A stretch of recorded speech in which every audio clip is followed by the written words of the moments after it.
Now on our USD card, once again, please, before you go, if you are new to this channel, I want you to subscribe before you go. Now see on our USD card, by the way, one thing is that our prediction is that our USD against our card would actually be falling. I've done analysis on my Euro USD. You can check it, pound USD. You would understand why I said our DXY will be falling, meaning our US dollar will be falling for the day. So for tomorrow, or depends on where you are watching it, which is analysis on the 5th of July. Now we can see we are aiming for our DXY to fall. That is on our 4-hour time frame. As you can see, we are actually for pullback. We had a 4, we have a pullback, right? We are now waiting for another 4. That means as we are falling, any pair we are trading our USD to should actually be going bullish.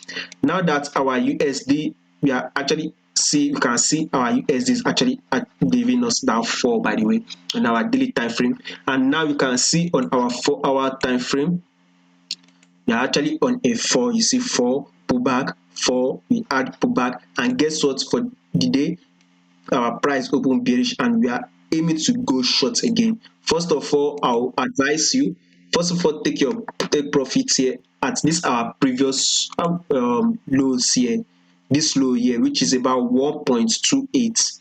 When you take profits, then we will be breaking below it. So but for tomorrow, let's see if we break below it.